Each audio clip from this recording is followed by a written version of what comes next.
Hello दोस्तों, कैसे आप सब। आशा करते हैं आप सब बढ़िया होंगे दोस्तों। तो आज के वीडियो में हम लोग बात करने वाले दोस्तों एक ऐसी बम चीज़ के बारे में जो कभी मैंने इस तरह की चीज़ें बात नहीं की। आज के टाइम में जो मैं फील कर पाया अपने लाइफ में, तो मैं सोचा उस चीज़ को शेयर करते हैं। बताइए आप लोग एग्री करते हैं कि नहीं करते हैं। आज के टाइम में जो हम न्यूज़ देखते हैं, उस न्यूज़ में सबसे ज़्यादा चीज़ें मैंने देखा जो कि ये न्यूज़ वर्क कैसे करता है। तो मैंने बहुत ज़्यादा अपने खुद से रिसर्च किया कि ये न्यूज़ कैसे चलता है आखिर में, इतने सालों से ये न्यूज़ क्यों लोग बनाते हैं। क्या सच में लोग दूसरों को जागरूक करना चाहते हैं, दिखाना चाहते हैं और समाज में अच्छा फैलाना चाहते हैं। क्या चीज़ है, न्यूज़ चलता कैसे है। जो ऑनलाइन ऑफलाइन पेपर न्यूज़, जो कहीं से भी न्यूज़ जो होता है वो चलता कैसे, इसका सोर्स क्या होता है, ठीक है। और ये न्यूज़ बना है क्यों। तो एक तरह से पता चला कि कुल मिला के ये जो न्यूज़ होता था पहले एक दूसरे से जानकारी के लिए शेयर किया जाता था, कि एक दूसरे को जानकारी हो, चाहे वो देश विदेश कहीं पे भी हो। जो न्यूज़ होता था वो पहले इसी के लिए किया था, लोगों को जागरूक करने के लिए, ठीक है। और दूसरी जो चीज़ है आज भी जो है यही है कि लोगों को जागरूक किया जाए, चीज़ों को बचाया जाए। लेकिन आजकल क्या है, इस चीज़ को जागरूकता से ज़्यादा न लेके आजकल क्या है, लोगों को पैसा चाहिए सबसे ज़्यादा। इसका मोटिवेशन ऑफ सोर्स जो है वो जागरूकता नहीं है, पैसा है। और इतने सालों से ये ऐसा नहीं है कि आज से चला रहा है, कई सौ सालों से ये सब न्यूज़ जो है कहीं न कहीं इसमें बस केवल मुद्रा इन्वॉल्व रहा है। तो आज के टाइम में जितने भी न्यूज़ हैं उनको बस ये चीज़ है कि कैसे मतलब अपनी कंपनी को बढ़ाया जाए, चलाया जाए और पैसा कमाया जाए। तो जितनी भी पार्टी होती है, रूलिंग पार्टी, उन लोग से ये लोग चंदा इकट्ठा करते हैं कि भैया मेरे को इतना पैसा चाहिए, और कुछ प्यार से देते हैं, कुछ लोग ज़बरदस्ती इनसे लेते हैं और लेके उनके बारे में तारीफ़ फैलाओ।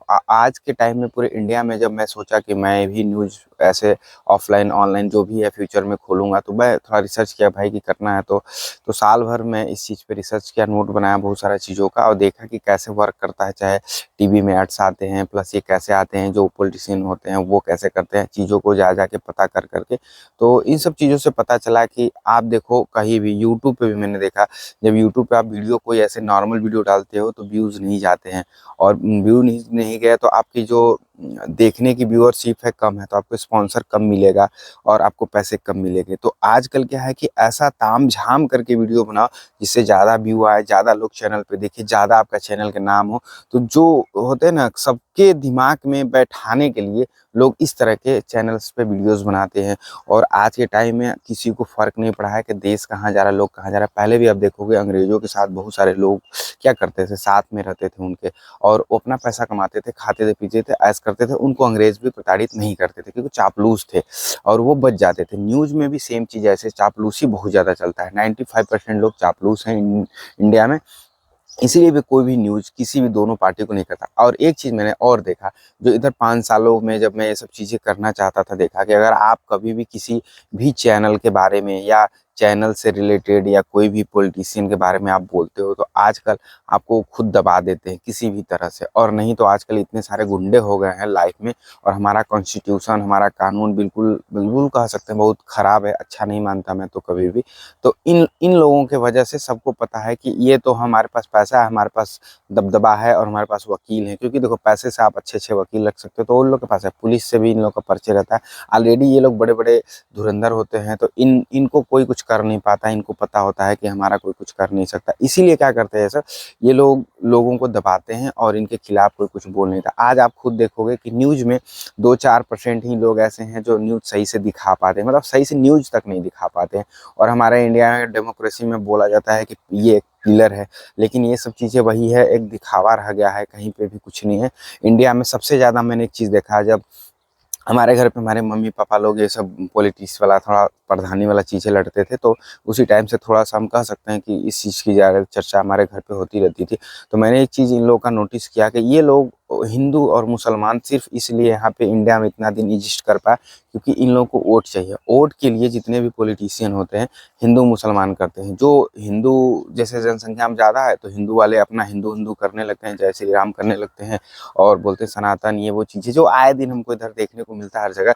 तो एक तरह से इस पाखंड को बहुत ज़्यादा बढ़ावा देते हैं करके कि इससे लोग वो सब जुट जाएँगे जो हिंदू मानसिकता के होंगे। और सेम चीज़ ऐसे अब जो मुसलमान के हों, ऑलरेडी आपने उनको दरकिनार कर दिया कि भैया हम तो हिंदू हैं, हम तो सनातन धर्म को बढ़ाएंगे, हम तो इंडिया में सनातन धर्म लाएंगे।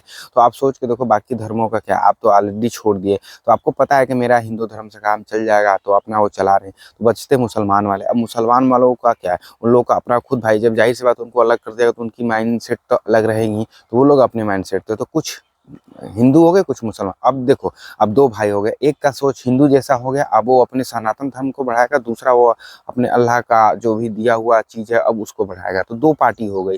ठीक है, इसी तरह से आप देखोगे जो कांग्रेस पार्टी है वो हिंदू में देखोगे तो बीजेपी एकदम बिल्कुल कट्टर ही हिंदू जैसा मुझे दिखता है। ठीक है, और जो कांग्रेस है वो पूरी तरह से मतलब सारी पार्टियों को मिला के चलने का काम करता है। इसीलिए उन्होंने क्या हुआ कि हमेशा कुछ ना कुछ का डिस्प्यूट होता रहता है, कभी इसको कभी उसको कभी उसको, अपने में ही लड़ाई झगड़ा चलता रहता है। बीजेपी क्या है, बिल्कुल एकदम फुल हिंदुओं वाला काम करता रहता है, तो उसको बस एक हिंदू का सपोर्ट। उसमें भी देखोगे आज बहुत सारे लोग अब इसलिए खफा हैं हिंदू में भी, क्योंकि बीजेपी की पार्टी वो चीज़ें नहीं करती। जैसे आप देखोगे हमारे इंडिया में सबसे ज़्यादा, मैं कहता हूँ मुझे कभी धर्म से प्रॉब्लम नहीं हुआ, मुझे तो लगता था जो असली जो धर्म मैं अपने लाइफ में पढ़ा या मैं अपने बच्चों को जो पढ़ाता हूँ, मैं जो धर्म की सोच रखता हूँ, मुझे लगता था धर्म इसलिए बनाया गया था, वो एक डिसिप्लिन जो होता है, जैसे किसी भी चीज़ में, आर्मी में भी मैं देखा हूँ कि वहाँ पे डिसिप्लिन इसलिए बनाया गया है ताकि चीज़ों को सही से चलाया जा सके। अगर आर्मी में डिसिप्लिन नहीं रहेगा तो मुझे नहीं लगता है कि आर्मी जिस तरह से वर्क करता है कर पाएगा। इसीलिए हिंदू धर्म में भी धर्म बनाया गया था कि चीज़ों को सही से किया जाए, लेकिन उस चीज़ की जो डायरेक्शन है वो कहीं ना कहीं बिल्कुल ख़राब हो चुकी है। आज भी मैं देखता हूँ चीज़ों को लेकर, लेकिन हिंदू धर्म को लेकर लोग बहुत ज़्यादा इधर उधर करते रहते हैं। आज इतना पखंड है, लोगों को पता है, आजकल लोग इतना ज़्यादा इसमें इन्वॉल्व हो जाते हैं कि जो पखंडी होते हैं उनको पैसे से बहुत ज़्यादा फायदा होता है। आपने देखा होगा कि मैक्सिमम लोग इस चीज़ में पखंड करते हुए पकड़े जाते हैं और पैसा कमाते हुए पकड़े जाते हैं। तो हमारे धर्म को भी लोग बिजनेस बना लिए हैं। नेता, और बहुत गंदी बात है ये, नेता लोग देखिए अपने धर्म के नाम पे और इतना चीज करते हैं। मैं विदेशों का देखता हूँ कि विदेशों में लोग टेक्नोलॉजी को ज़्यादा प्रमोट करते हैं, चीज़ों को ज़्यादा प्रमोट करते हैं, विकास को ज़्यादा प्रमोट करते हैं, अपने देश के लोगों की जीविका के लिए फिजिकल भौतिक दुनिया को ज़्यादा तवज्जो देते हैं। वो सब चीज़, चाहे अमेरिका हो, चाहे जापान हो, दुबई हो, चाहे कोई भी हो, चाइना हो, देखो इतनी टेक्नोलॉजी है। हमारे इंडिया में भी देखो सच्चाई है। जैसे कि मैं एक चीज़ बहुत ज़्यादा नोटिस करता हूँ, शुरू से बचपन से ईमानदारी को ज़्यादा मैं प्रेफरेंस दिया हूँ, और मैं जो भी होता है मुंह पे बोलता हूँ, मुझे डर नहीं लगता किसी चीज़ के, किसी बात को लेके कौन क्या बोलता है। तो मैंने एक चीज़ नोटिस किया, आप देखो ना, चाइना से इतना सारा चीज़ 60-68% न्यूज़ में ही दिखाया जाता है कि चीज़ें हम लोग यहाँ से वहाँ से लाते हैं। ठीक है, ट्रांसपोर्ट करते हैं, चीज़ों को लाते हैं अपने देशों में, तो वो चीज़ें हमारे यहाँ नहीं बनती, हमारे यहाँ डेवलपमेंट नहीं होता। वहाँ पे चाइना में बहुत सारी चीज़ें जब मैं सर्च करता हूँ, देखता हूँ, वहाँ पे बहुत लोग बहुत ज़्यादा मेहनत कराते हैं ज़बरदस्ती। इस सब मेहनत से क्या मतलब है, वहाँ की चीज़ें ज़्यादा वो रहती हैं, चीज़ें बनती हैं, सस्ता बनता है, चीज़ें मिलता है। आज भी मेरा मोबाइल का दुकान है, चाइनीज़ प्रोडक्ट मैं देखता हूँ बहुत ज़्यादा सस्ता में मिलता है और बेचते हैं। और मैक्सिमम लोग हमारे इंडिया में चाइनीज़ प्रोडक्ट नहीं लेते हैं, क्यों? क्योंकि उनको सस्ता चाहिए होता है, क्योंकि हर इंसान गरीब है और कोई भी नहीं चाहता कि वो महंगा महंगा प्रोडक्ट यूज करें, उनको अपने काम निकालने से मतलब। तो जो सच्चाई है उस चीज़ को लोग एक्सेप्ट क्यों नहीं करते? हमारे इंडिया में भी तो वो चाइना की जो सस्ती सस्ती चीज़ें बनाई जा सकती है, लेकिन नहीं, टेक्नोलॉजी रहेगी तब तो बनेगी। और सच्चा इंडिया में लोग इतना ज़्यादा पागल हो गए हैं धर्म को लेके कि समझ में नहीं आता यार। सिंपल सा धर्म है, धर्म के बारे में अगर आप पढ़ोगे तो आप अच्छे से एक जीवन जीने के लिए, भौतिक जीवन जीने के लिए धर्म बहुत ज़रूरी है। आप उस धर्म को फॉलो करिए और जिए। और जैसे कि मैंने बताया कि ये ज़्यादातर आप नोटिस करोगे, हर इंसान नोटिस कर सकता है, हमारी भौतिक दुनिया, भौतिक में यहाँ भौतिक ही चीज़ें चलती हैं, ना कि कोई आध्यात्मिक चीज़ें चलती। लेकिन आध्यात्मिक चीज़ों को बस सिर्फ इसलिए बनाया गया ताकि अपने भौतिक जीवन को अच्छे से जी सको, लेकिन लोग समझते नहीं। यहाँ पे बहुत सारे ऐसे लोग आप देखोगे मेरे गांव में भी कि ज़्यादातर कहना नहीं चाहिए, लेकिन अब धर्म को लेके ज़्यादा एक्टिव नहीं रहते, क्योंकि आज की सच्चाई, लोग ना पहले एजुकेशन भी पहले क्या था, लोग पढ़े लिखे नहीं होते थे। अभी क्या, सभी लोग 12 तक बीए तक, सबके घर में बच्चे पढ़े हुए हैं, और 12 तक बीए तक पढ़ के ये चीज़ें तो समझ गए हैं कि ये जो भगवान और ये सारी चीज़ें हैं कहीं ना कहीं हमें मानसिक सुख तो दे सकता है, लेकिन शारीरिक सुख नहीं मिलता है भाई। आप आध्यात्मिक जो बहुत देखा कि बहुत लोग जैसे बोलते हैं कि पूजा पाठ करो, सब चीज़ें करो, ठीक है, इससे आपको शांति मिल सकती है। आप डॉक्टर इंजीनियर हो तब भी पूजा कर सकते हो, गरीब हो तब भी पूजा कर सकते हो, आप किसी भी जात कास्ट के कुछ भी हो कर सकते हो पूजा पाठ, लेकिन इससे आपको कभी भी कुछ भी मिलने वाला नहीं है। ये बात हर वो इंसान जानता है। लेकिन हाँ, कुछ लोग खुद को भी बेवकूफ़ बनाते हैं, खुद को भी बेवकूफ़ बनाते हैं कि नहीं, मैंने तो भगवान का पूजा किया था तो मुझे ये मिलेगा वो मिलेगा। नहीं भाई, तुम चुपचाप बैठ जाओ, देखो तुम्हें खाने को नहीं मिलेगा, लेकिन तुम इतना मेहनत कर रहे हो। हर इंसान मेहनत करता है। तो बताओ, भौतिक दुनिया, जिस दिन लोग समझ जाएंगे भौतिक दुनिया को, उसी दिन लोगों को दुख होना कम हो जाएगा और सभी लोग मेहनत करेंगे, कमाएंगे और अच्छा खाएंगे। और मैं तो मेरा शुरू से सबसे यही कहना रहता है, मानना रहता है कि अगर जब तक हमारे यहाँ देश में टेक्नोलॉजी को प्रमोशन नहीं मिलेगा और लोग आजकल अपने पैसा के लिए, अपने मतलब जीवन के लिए लोग समझते नहीं है कि क्या है क्या नहीं है लाइफ ज़िंदगी। लोग खुद के बस केवल पैसों के लिए, आप देखो जितने भी नेता हैं उनको अपना खुद का पूरा बैंक बैलेंस चाहिए, इसके बाद अपने बच्चों को, फिर अपने नाती को। तो जितने भी हमारे पॉलिटिशियन हैं और जितने हमारे बिजनेसमैन हैं वो सब सिर्फ अपने बारे में ज़्यादातर सोचते हैं और अपनी कंपनी के प्रॉफिट के बारे में ज़्यादा सोचते हैं अदर देन इंडिया के बारे में। और सच पूछो तो बहुत कम लोग, 2-4 लोग हैं जो थिंकिंग वैसा रखते हैं, जो अपने समाज के लिए कुछ करना चाहते हैं। तो वो देखोगे आप कर रहे हैं, ऐसा नहीं है कि सब लोग बुरे ही हैं लेकिन वो सोच की जनसंख्या बहुत कम है जो ज़्यादा होना चाहिए। जैसे आजकल मैं बोलता हूँ कि 90% जो पॉलिटिशियन है अच्छे नहीं है, सिर्फ 10% अच्छे, लेकिन उल्टा होना चाहिए।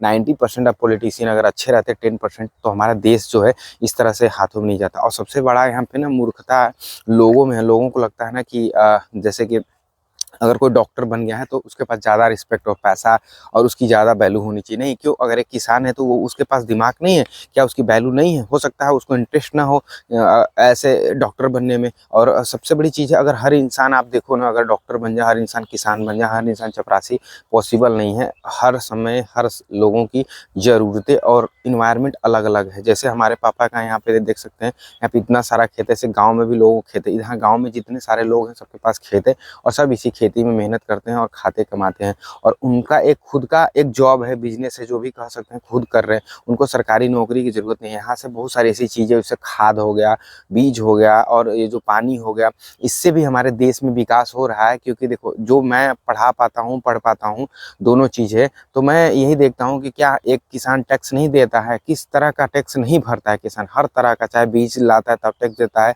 चाहे पानी लाता है तो बिजली का बिल लगता है वो देता है, खेत में भी बहुत सारे कर टैक्सेस आते हैं, लगता है तो देना पड़ता है। किसान में बहुत छूट है, मैं नहीं कहूँगा कि नहीं है, हर चीज़ के लिए बहुत छूट है और रहना भी चाहिए। क्योंकि बेसिक जो धरोहर होता है ना किसी भी चीज़ समाज का, जैसे तो जैसे हम लोग धर्म को बोलते हैं ना कि बिल्कुल बेसिक चीज़ें है, होना ही चाहिए, वैसे ही ये भी है। अगर किसानों को इतना छूट नहीं मिलेगा तो किसान मर ही जाएगा। तो जब किसान नहीं रहेगा तो ये जो सरकार पूरा गवर्नमेंट चल रहा है ना, नहीं चले। क्योंकि देखो सच्चाई है, किसान से ही चल रहा है, लेकिन कोई माने चाहे ना माने, ठीक है। और ये सरकार की पहले भी आप देखोगे तो इतना ज़्यादा ये सब चीज़ें इन्वॉल्वमेंट नहीं था। पहले राजा लोग रहते थे तो उससे पता चलता है कि कितनी उसकी नीड थी। लेकिन इसकी नीड तो शुरू से दिखा है, क्योंकि हर इंसान को खाना पीना है, ठीक है। तो ये चीज़ है, अब देखते हैं कितना भला। और शुरू से मैं ये सब वीडियोज़ इस तरह के बनाता हूँ। और मुझे पता है आज क्या सिचुएशन है, कि मैं अभी पढ़ाई कर रहा था और अपने पापा का ही खेती में हाथ बढ़ा रहा था। अभी मैं बिज़नेस स्टार्ट किया हूँ। जब मुझे लगता है मेरे पास बहुत ज़्यादा पैसा हो जाएगा तो मैं सिर्फ एक ही काम करने वाला हूँ, जो मैं अभी बता रहा हूँ। जैसे कि शुरू से मेरा सोच था ऐसा करने के लिए कि मैं बिल्कुल प्रधानमंत्री या बिजनेसमैन, देखा आप एक डोनाल्ड ट्रंप का देखा, पहले उन्होंने बहुत सारा बिजनेस किया और एक बार राष्ट्रपति बने, 2 बार राष्ट्रपति बने, और अपने अमेरिका को स्वच्छ करना चाहते हैं। तो स्वच्छता गंदगी से नहीं था, उनकी मानसिक सोचों को वो साफ करना चाहते हैं। देखते कितना कर पाते हैं। तो ये ज़िंदगी में भाई, मतलब मैं शुरू से खा पी के सब चीज़ करके अपनी ज़िंदगी में खुश हूँ। और मुझे लगा कि नहीं यार, इतना पैसा कमाते हैं कि मुझे किसी से लड़ाई झगड़ा नहीं करना है, कि मुझे किसी जाति धर्म या किसी से झगड़ा। मुझे लगता है हर इंसान, मैंने जब हॉस्पिटल में भी वर्क किया तो देखा सबका ब्लड एक जैसा है। तो जो जो हमारे यहाँ एक वर्ड बोलूँगा, चूतिया बनाना ना, जो मुझे सबसे ज़्यादा लगता है कि हमारे देश के नागरिकों को चूतिया बनाया जाता है, वो चीज़ें मुझे बिल्कुल पसंद नहीं। बस इसी चीज़ को लेके मेरे अंदर इतना ज़्यादा खुन्नस है, इतना ज़्यादा खुन्नस है कि मैं इस चीज़ को एक्सप्लेन नहीं कर सकता इस टाइम। मेरे पास वो पावर नहीं है कि जो मैं इस इंडिया में चेंज करूँ। लेकिन मैं देखा यहाँ पे चूतिया बनाया, कैसे चूतिया बनाया जाता है। जैसे हमारे यहाँ बोला जाता है कि भगवान, अब एक चीज़ नोटिस किया कि आप कोई भी औरत को देख लो, जब वो बच्चा पैदा करती है तो बच्चा बिल्कुल नॉर्मल पैदा होता है, ना हिंदू होता, ना मुसलमान होता, कुछ नहीं होता। अगर कोई बताए ना कि ये औरत कहाँ की है, तो कोई बता नहीं सकता कि वो किस जाति की है। तो इससे पता चलता है कि जात तो हम लोग खुद बनाए हैं, ठीक है। और रही बात हिंदू मुसलमान करने के लिए, या भाई उसको भी देखते हैं कि जो लड़का पैदा होता उसके बाद ही उसके में छेड़छाड़ किया जाता है। उसकी माँ बिल्कुल माँ ही होती, वही दूध वही पिलाना, वही करना, सब चीज़ें। तो मुझे एक चीज़ समझ में में आ गया कि ये जो हिंदू और मुसलमान है ये कहीं न कहीं 200-400 साल की इधर की सोच के लोगों की थी। जैसे भी भाई जैसे बँटवारा होता है उस तरह से बँटवारा हो गया और ये लोग हिंदू मुसलमान हो गए, वरना भगवान या फिज़िकल दुनिया में इसकी कोई वैल्यू नहीं है। और मैं फिज़िकल चीज़ों को ज़्यादा मानता हूँ, इसीलिए मैं अपने बच्चों को भी पढ़ाता हूँ, अपने कोचिंग में बोलता हूँ जिसको नहीं पढ़ना है एकदम भाग जाए, मैं दूसरे दिन अपने कोचिंग से भगा देता हूँ। रीज़न क्या है कि आज के माइंडसेट में अगर मुझे बहुत ज़्यादा लगता है कि एक इंसान भी अगर मेरे से अगर सही पढ़ के जाता है तो कुछ न कुछ अपने और अपने समाज में बदलाव लाएगा। लेकिन अगर एक लड़का अभी मैं उसको बोल दूँ कि नहीं तुम मुसलमान हो, तुम मत पढ़ो, तुम ये करो, वो करो, तुम्हारे धर्म में ये सब चीज़ें, तो नहीं, आजकल धर्म दोनों बढ़िया है। मैं तो कुछ चेंज ही नहीं कराना चाहता धर्म में, मुझे लगता है। लेकिन हाँ, आपके पास खुद वो कॉमन सेंस होना चाहिए कि चीज़ों को कैसे सही किया जाए। और इंडिया में एक चीज़ देखा मैं सबसे ज़्यादा जो मुझे बुरा लगा जब मैं पढ़ाई करने गया था यूपीएससी का, तब मैंने देखा कि यहाँ पे बोला जाता है ऐसे कि हिंदी पूरा इंडिया में हिंदी है, ठीक है? सबसे ज़्यादा लोग हिंदी बोलते हैं। डॉक्टर लोग भी देखा हूँ, भले इंग्लिश में पूरा डॉक्टरी, कहीं पे भी डॉक्टरी हिंदी में नहीं पढ़ाई जाती है, जहाँ तक मुझे जानकारी है। तो लेकिन फिर भी डॉक्टर हिंदी में बात करता है, अगर तमिल में है तो तमिल में बात करेगा। तो मुझे लगा कि हर जगह लोकल लैंग्वेज को प्रमोशन देना चाहिए और हिंदी को हमारे इंडिया में चीज़ों को ज़्यादा प्रमोट करना है, क्योंकि सबसे ज़्यादा लैंग्वेज। अब रही बात इंग्लिश का, English as a compulsory subject रहना चाहिए, जहाँ पे उसको यूज करने लायक हो वहाँ पे यूज करना चाहिए, ग्लोबल लैंग्वेज इसलिए। लेकिन उस चीज़ का इतना वैल्यू ज़्यादा हमारे इंडिया में दे दिया गया हर जगह, तो जो हिंदी मीडियम के या जो लोकल लैंग्वेज वाले होते हैं उनको बहुत डिफ़िकल्ट होती है। हमारे इंडिया में शर्मिंदगी महसूस होती है, जो मुझे अच्छा नहीं लगा। मुझे लगा कि नहीं भाई, आज तो ठीक है, लेकिन अगर मैं ज़िंदा रहा कभी भी तो मैं इस चीज़ में तो बहुत चेंजेस ला के ही रहूँगा। और ये सब चीज़ें ना 1 दिन 2 दिन में लोग बोलते नहीं चल, लेकिन ये सच पूछो तो 12 बजे रात को इसे मोदी जी बंद कराते हैं ना, वो कॉन्सेप्ट मैंने देखा, भले फेल हो जाता है लेकिन लागू तो हो ही जाता है ना। तो सेम चीज़ ऐसे मैंने भी सोचा हूँ कि ये चीज़ें इंडिया में मतलब लागू ही करना चाहिए भाई हिंदी के लिए, क्योंकि इतनी डिफ़िकल्टीज़ होती है। मैंने देखा दूसरे स्टेट लोकल लैंग्वेज में पढ़ने में, बोलने में, हर चीज़ में, तो हर जगह यार लोकल लैंग्वेज होना चाहिए।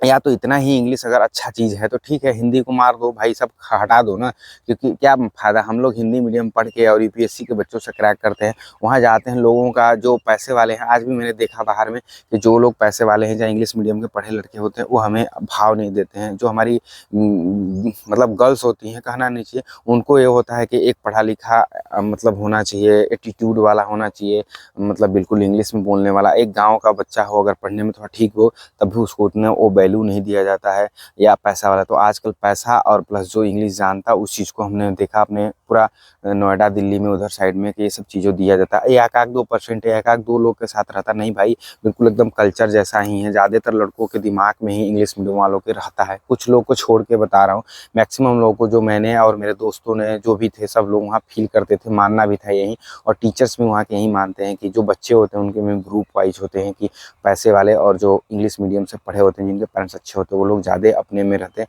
और जो गरीब बच्चे होते हैं उनको दरकिरार कर दिया जाता है। यूपीएससी में भी आप देखो, जो कड़वा सच्चाई बोला ना, कि थोड़ा सा मैं ईमानदार रहा हूँ इसलिए इस तरह की बातें करता हूँ, मुझे दिखता है सब चीज़ें। आप यूपीएससी में देखो कितने बच्चे होते हैं जो आईएएस बनते हैं, और हिंदी मीडियम में बहुत लोग इस चीज़ को ना इमोशनल ब्लैकमेल करते हैं कि देखो डॉक्टर जो होता है वो पहले से उसकी पढ़ाई अच्छी होती है, और वो भाई साहब डॉक्टर की जो पढ़ाई होती है, मैं बता दूं, मैंने भी थोड़ी बहुत तो पढ़ाई की और कुछ ऐसे डॉक्टर से मिला हूँ, रहा हूँ उनके लाइफ साथ में।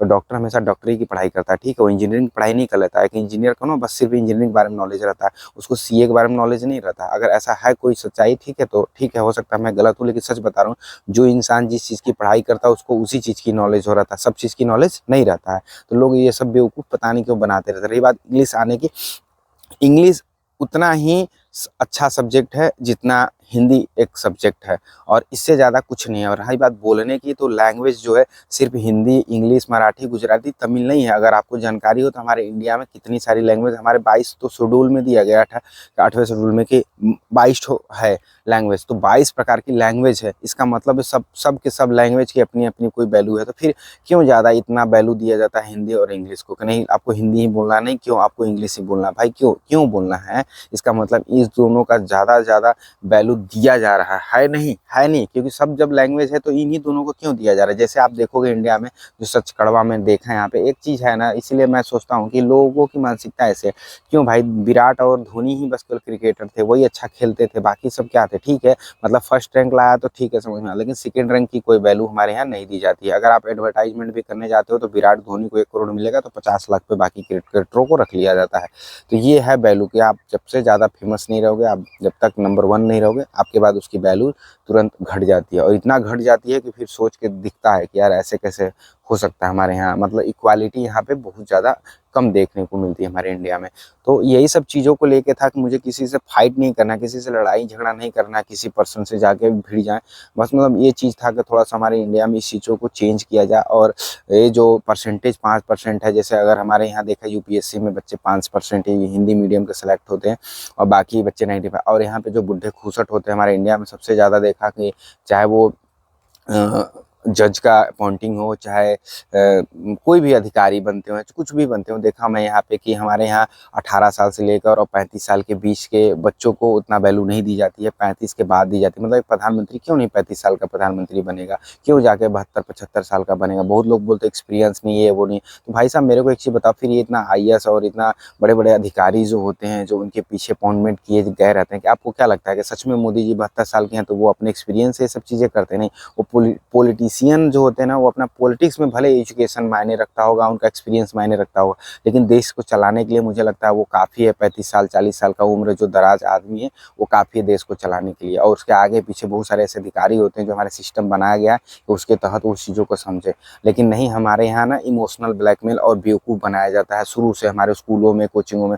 मैं तो अपने टीचर्स को हमेशा बोलता था कि आपको मुझसे ज़्यादा अगर हिंदी आता हो तो बता दीजिए, इंग्लिश आता तो। आज भी मेरे घर वाले भी बोलते कि आपका लड़का बहुत ज़्यादा खुद को स्मार्ट समझता है, ऐसे। मैं कहा यार कितने बच्चे हमारे गांव में जो ये लाइन बोल सकते हैं, लेकिन मैं आज भी बोलता हूँ कि अगर मेरे को कोई हिंदी इंग्लिश मैथ का टीचर मुझसे ज़्यादा अगर जानता है तो आके मिल ले मेरे से, एक हफ्ता बैठे, इसके बाद देखते हैं कि वो पास हो जाता है उस चीज़ में। क्वेश्चन पेपर बनवाया जाता है, देखते हैं कौन सा पास ज़्यादा नंबर लाता है, टीचर लाता है कि मैं लाता हूँ। तो मेरी इस तरह से लड़ाई हो जाती थी टीचरों से, ठीक है। तो सबसे बड़ी ये चीज़ लेके भाई दम रहना चाहिए ना कहने के लिए, सिर्फ कहना नहीं करके दिखाना। मेरे पास लगता था कि नहीं, हाँ है, मैंने प्रूफ भी किया है सब चीज़ें करके, फिर भी तभी तो आज तक बोलता आ रहा हूँ कि हाँ ये चीज़ है। तो ये कह देना कि 35 साल 40 साल का लड़का प्रधानमंत्री बनने लायक नहीं होता है और 35 साल का लड़का को उम्र नहीं होता, और 72-75 साल के जो बूढ़े होते हैं इनके पास उम्र होता है, इनके पास एक्सपीरियंस होता है बनने के लिए, देश को चलाने के लिए। और सबसे बड़ी बात यह है, देश को चलाने के लिए जो कॉन्स्टिट्यूशन होता है वो काफ़ी है, ज़रूरी नहीं। और रही बात ब्रेन यूज करने के लिए, तो एक गधा भी उस पर बैठ के यूज कर सकता है, अगर उसको ये सब चीज़ें, जो हमारे अधिकारी होते हैं जिनको अपॉइंटमेंट किया गया है कि प्रधानमंत्री का जो कार्यभार होता है उसको संभालने में योगदान दे, तो एक गधा भी चला सकता है। तो ये मेरे को ऐसा लगता है, मैं ऐसा थिंकिंग रखता हूँ, क्योंकि मैं देखा हूँ सब चीज़ें करके। तो और रही बात, मैं खुद बताया कि मैं बिजनेस में इसीलिए आया कि मैं देखा कि लाइफ में आप डॉक्टर इंजीनियर बन के बहुत लोगों का बहुत कुछ नहीं उखाड़ सकते हो हर फील्ड में। जैसे आईएएस जो होता है, एक अगर सही में अच्छे लेवल पे रहे तो पूरे डिस्ट्रिक्ट में हर चीज़ों को छूता है, लेकिन एक आईपीएस बस सिर्फ लॉ एंड ऑर्डर को मेंटेन करने में परेशान रह जाता है। इसीलिए बोलते तो मेरे को पहले चीज़ें थोड़ा सा अजीब सा लगता था, लेकिन अब समझ में आता है कि नहीं, वो बातों में दम है। भले लोग सोचते हैं कि पैसा के लिए जाता है, लेकिन नहीं, हमारे इंडिया में अगर सच में बता रहा हूँ, आईएएस के लोग अगर अगर सच में, अगर पूरे देश में सब लोग जो भी पैसा चोरी करते, छिनारी करते हैं, कि वो करें, कोई फ़र्क नहीं पड़ता मुझे। लेकिन अगर अपना काम ढंग का करते ना, तो ऐसा दिन नहीं आता हमारे देश में। लेकिन दुर्भाग्यवश हमारे देश की यही सच्चाई है कि लोग आजकल कार से उतरना लोगों को ज़्यादा इंस्पायर करता है कि देखो वो आईएएस कार से उतर रहा है। तो कार मुझे लगता है 10 लाख का मैंने खरीदा हुआ, 10 लाख का मिलता है, आप कार से आराम से उतरो। ये लोग 10 लाख 15 लाख की गाड़ी से ज़्यादा मैं किसी डीएम को नहीं देखा हूँ कि 50 लाख का गाड़ी से उतरते हूँ, कभी फॉर्च्यूनर से। ये लोग उतर भी नहीं सकते। जिस दिन उतर जाएंगे उस दिन कमेटी बैठ जाएगी। तो सच्चाई है कि आप बिजनेस करिए, आप खुद का 50 लाख की गाड़ी से उतरिए। और बच्चों में, यूथ में मैं सबको ये सिखाता हूँ, बताता हूँ, दिखाता भी हूँ। देखो भाई मेरे पास गाड़ी है, और एक डॉक्टर के इंजीनियर या जो भी होते हैं, इनकी जो गाड़ी होती है मिनिमम 50 लाख के नीचे की होती है। आप बिजनेस करके अपने मेहनत के दम पे, या कुछ भी आप जो अपने दम पे करोगे, उसमें आप 50 लाख के नीचे गाड़ी खरीदोगे ही नहीं, क्योंकि आपका खुद का वो रहेगा। यहाँ पे क्या सिचुएशन ऐसा है, अगर एक डॉक्टर बनता है तो आप सोच के देखो कितना पैसा कमाता है और क्या करता है ऐसा कि वो इतना चीज़ है। तो डॉक्टर बन के, मैं नहीं कह रहा कि डॉक्टर नहीं कमाता, लेकिन सच पूछो तो डॉक्टर की इतनी कमाई नहीं हो सकती कभी भी, अगर वो ईमानदारी से डॉक्टरी काम करे तो, कुछ डॉक्टर्स को छोड़ के। लेकिन सच्चाई है कि एक झोला छाप डॉक्टर भी जो रहता है वो भी करोड़ों का संपत्ति ले लेता है, जिससे पता चलता है कहीं ना कहीं नेगेटिव वर्क ज़्यादा करता है। लेकिन एक बिजनेसमैन, आप पूरी ईमानदारी से काम करोगे, सच बता रहे हैं, तो दुनिया में मुझे अभी तक तो सबसे ज़्यादा अगर लगा कि कोई भी ढंग का काम है तो वो है बिजनेस। मुझे जो लगा इतने दिनों में, और मुझे लगता है मैं शान से कह सकता हूँ कि ये चीज़ों में 100% प्योरिटी के साथ आप काम कर सकते हो अगर आपकी इच्छा है। तो बाकी चीज़ों में कहीं ना कहीं लगता है कि दबाव, प्रेशर चीज़ों को आएगा, लेकिन नहीं, इसमें कोई नहीं। सर मैंने अभी देखो यहाँ पे खेती किया हुआ है, इधर देखो सामने पूरा, ये मतलब मैं किसान हूँ, इसमें कोई किसी का दबाव नहीं रहता, कोई प्रेशर नहीं रहता है कि आप इसे ये बीज लाओ करो। मैं अपने मेहनत से, अपने इच्छा से बीज को चूज करता हूँ, लाता हूँ, करता हूँ। इसमें खाद पानी भी होता है, मैं ही डिसाइड करता हूँ कितना कम कितना ज़्यादा डालूंगा। तो इसमें ज़्यादा, सबसे ज़्यादा मात्रा में डिसाइड करने का आपको मौका दिया जाता है कि अपने खेतों को कैसे अच्छे से अच्छे चीज़ों को कर सकते हो। तो ये चीज़ें मेरे को लगा कि नहीं, खेती बहुत बढ़िया चीज़ है और किया। और दूसरी चीज़ है, मुझे बिजनेस अभी भी लगता है, मैं सबको ज़्यादा बोलता हूँ कि कम उम्र में बच्चे जो छोटे छोटे उम्र में होते हैं तभी से मैं उनको बिजनेस सिखाता। बिजनेस का तात्पर्य ये नहीं है कि एक लड़की अगर 18 साल की है तो जाके कोई फैक्ट्री खोले। बिजनेस का तात्पर्य ये है कि छोटी लड़की अगर वो 10-12 तक पढ़ी हुई, 12 पढ़ी है तो आराम से 5 तक के बच्चों को पढ़ा सकती है। अगर नहीं पढ़ा पा रही तो उसका जो 5 तक का एजुकेशन रहा है खराब रहा है, और उसको मेहनत करना चाहिए प्रतिदिन खुद। वो सारे सब्जेक्ट जो वो 5 तक के बच्चों का सिलेबस होता है उसको पढ़ना चाहिए फिर से, क्योंकि 12 में पढ़ रही है तो बहुत जल्द सीख सकती है क ख ग घ। उसको चाहे जो भी है, उसका जो बचपन सही से नहीं एजुकेशन मिला, वो खुद अपने लिए भी इम्प्रूवमेंट कर सकती है और इसके बाद वो बच्चों को पढ़ा सकती है। एक 12 में पढ़ने वाला बच्चा 5 तक तो ज़रूरी पढ़ा सकता है। एक 18 साल की उम्र की लड़कियाँ लगभग सिलाई कढ़ाई अगर सीख लें तो मुझे लगता है कि 3 महीना बहुत इनफ होता है बेसिक सिलाई कढ़ाई सीखना, और अपने घर पे वो महीने का खर्च अपना खुद का निकाल सकती हैं। और ये इतनी अच्छी-अच्छी चीज़ें मैं बताता हूँ, मुझे नहीं लगता कि घर का जो माता-पिता होते हैं कभी मना करेंगे अपने बच्चों को, क्योंकि एक लड़की अपने घर में 5 तक को पढ़ा सकती है, सिलाई-कढ़ाई अपने घर में कर सकती है, उसको बाहर भी नहीं जाना है, तो किसी के पेरेंट्स मना नहीं कर। आजकल की लड़कियाँ पबजी, रील्स ये सब चीज़ें जो देख रही हैं, उसका नॉनसेंस कोई हमारे शरीर से और हमारे भौतिक जीवन से कोई लेना-देना नहीं है। वो एक तरह का चुतियापा होता है जो बच्चे करते हैं और उनके पेरेंट्स सपोर्ट करते हैं या नहीं भी करते हैं तो होता है। तो इससे अच्छा है कि अगर एक लड़की एक लड़का कभी भी अगर वो 5 तक को पढ़ाए तो आगे के जो एजुकेशन सिस्टम है हमारे आसपास का वो भी सुधर जाएगा, बदल जाएगा। कम पैसे में बहुत सारे टीचर अवेलेबल हो जाएंगे तो लोगों को एजुकेशन अच्छा मिलने लगेगा। बच्चों को भी पता चलेगा। आजकल की 30 साल की उम्र तक हमें हमारे माता पिता बोलते पढ़ाई पढ़ाई करो पढ़ाई करो, लेकिन मुझे लगता है कि वो जो 15 साल का बच्चा भी अगर अपना खर्च पूरा निकालने लगेगा तो अपने माता पिता पे बोझ नहीं रहेगा। जब भी वो कोचिंग तैयारी कुछ भी करना चाहेगा, ऑनलाइन सिस्टम है, अपने पैसों से कर सकता है। तो यही सब चीज़ों के थ्रू मैंने एक अपना कोचिंग भी खोला है अभी, उसका नाम रखा हूँ गुरुकुल द स्कूल करके। और यही कोचिंग बाद में मैं, जब मेरे पास पैसा हो जाएगा, बच्चों को पढ़ाऊँगा, जब मेरे पास बच्चे आ जाएंगे तो मैं स्कूल भी खोलूँगा इसी नाम से, और शायद मेरा फ्यूचर में पूरे इंडिया में इसी नाम से चलने वाला है। तो अभी तो मैं बिल्कुल स्टार्ट कर रहा हूँ। तो जानते हैं ना, सपना जो होता है किसी को बताना नहीं चाहिए, ऐसा सब लोग बोलते थे। अब मेरा भी अब इसमें सच्चाई मानना है। रीज़न क्या है दोस्तों, क्योंकि आजकल हम लोग हँसी मज़ाक बहुत उड़ाते हैं इस चीज़ को। जब मैं पढ़ाता था कोचिंग और 1-2 बच्चे आते थे तो सब बोलते थे कि पागल है, 1-2 बच्चों को पढ़ाता था। और एक टाइम था मैं 150 बच्चों को हैंडल नहीं कर पा रहा था पढ़ाने के वक़्त। क्योंकि आजकल जो मैं बता रहा हूँ ना, मेरी बातों से मैक्सिमम लोग एग्री नहीं करते हैं। क्योंकि देखो, जब मैं पढ़ा रहा था 11th-12th के बच्चों को फिजिक्स केमिस्ट्री बायोलॉजी ना, तो स्कूल में बच्चे 20 ठो जाते थे, मेरे कोचिंग में 50 ठो आते थे उसी स्कूल के बच्चे। और जब मैं, मेरे पेरेंट्स आ गए, मतलब उनके पूछते थे कि क्यों मेरा बेटा आपके कोचिंग में आता है शाम को पढ़ने बट स्कूल नहीं जाता है, ऐसा आप क्या पढ़ाते हो, क्या बोलते हो कि आपके कोचिंग में आता है बट स्कूल नहीं जाता। मैं एक ही समझाया कि जो स्कूल का सिस्टम है, जो वो बच्चों को कभी पसंद नहीं आ सकता, आ ही नहीं सकता, ठीक है। और मेरा जो सिस्टम है बताने का, करने का, जो मोटिवेशन का, वो चीज़ें स्कूल में कभी सिखाया नहीं जा सकता, क्योंकि ये चीज़ें मुझे स्कूल से नहीं सिखाया गया। जो मैं आपके बच्चों को पढ़ा रहा हूँ ये मैं खुद से सीखा हूँ, इसलिए आपका बच्चा मेरे पास पढ़ने के लिए आता है। मैं अपनी तारीफ नहीं कर रहा हूँ दोस्तों, सच बता रहा हूँ। हमारा एजुकेशन सिस्टम जो है, और किसी एक बिजनेसमैन से अगर आप जाके पूछोगे तो वो हमेशा यही कहेगा कि मैंने ये सब चीज़ें एक्सपीरियंस किया हुआ अपने लाइफ में, ठीक है। तो एक बिजनेस, एक डॉक्टर या जो भी है, आप जाके उससे पूछना, वो खुद बताएगा कि मैंने एक्सपीरियंस किया हो। हमारे स्कूल में वो सब चीज़ें नहीं सिखाया जाता। क्यों नहीं सिखाया जाता? क्योंकि हमारा सिस्टम जो है वो अलग ही चीज़ों को बताता, पढ़ाता, एक्सप्लेन करता, और हम जो सीखते हैं वो बिल्कुल हमारे जीवन से रिलेट करता है। जैसे मैंने अभी बताया कि एक बच्चे को अगर माइंड सेट में कभी भी हमारे स्कूलों में बताया नहीं जाता कि बच्चा तुम 12 में पढ़ रहे हो, 11 में पढ़ रहे हो, तो क्या तुम अपने घर जाके 1 घंटा पढ़ाते किसी बच्चों को? नहीं। उससे उसको पैसा मिलेगा, उसको मोटिवेशन आएगा कि मैं पैसा कमा सकता हूँ, और पैसा कमाना ही दुनिया की सच्चाई है। लेकिन हमारे यहाँ इस चीज़ को नेगेटिव लिया जाता है। 18 साल, जस्ट उसके बाद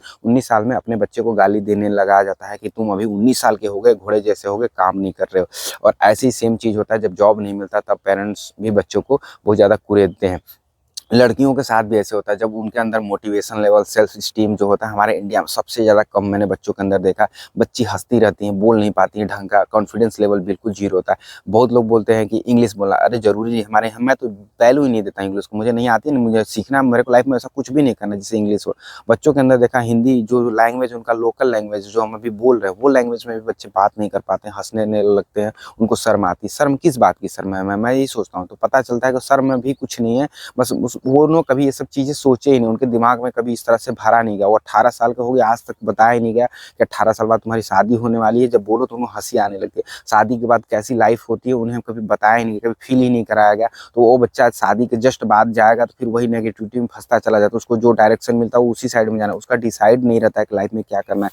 अब आप सोच के देखो, जब एक लड़की का या लड़का का शादी होता है, उसके बाद से उसको 25-30 साल घसीटने के लिए दे दिया जाता है लाइफ में। और उसके जो पेरेंट्स होते हैं, चाहे वो लड़के के हों चाहे लड़की की, जब शादी ससुराल होती है तो ससुराल के जो लोग सास ससुर होते हैं वो लोग अपने गड्ढे में, जो गड्ढे में काम कर रहे होते हैं उसी में उसको लगा देते हैं और फिर वो घिसती है और फिर इसी तरह से एक तरह परंपरा चलता हुआ आ गया। लेकिन आज तक कभी ये नहीं कहा गया कि हाँ, लड़की जब 15 साल की हो गई तो उसको 15 से लेकर 20-22 साल की उम्र जो 5-7 साल होता है उसमें उसको वो सब चीज़ सिखा दिया जाए जिससे वो खुद अपने पैरों पर खड़ा होकर अपने लाइफ को इंजॉय करे और लाइफ को करे। लेकिन नहीं, यहाँ पे तो घिसी पिटी जिंदगी दी जाती है और चीज़ों को एक्सप्लेन नहीं किया जाता। तो मुझे लगा नहीं, मुझे ये सब चीज़ें करना है अपने लाइफ में, इस चीज़ को चेंज करना है। देखते हैं कितना होता है, क्योंकि सबकी अपना मोटिवेशन होता है। मैंने बताया ना कि मुझे फाइट नहीं था, और मैंने जब देखा इतने सारे बच्चों को पढ़ा के कितना प्रॉब्लम भी बहुत सारा फेस करना पड़ता है, क्योंकि आजकल के बच्चे इस तरह की थिंकिंग नहीं रखते हैं। उनको लगता है ना कि शॉर्ट टर्म सबसे ज़्यादा बच्चे अपनाते हैं। उनको लगता है अरे आज गर्लफ्रेंड बनाते हैं, आज बॉयफ्रेंड बनाते हैं, आज इंजॉय करते हैं, आज पबजी खेलते हैं।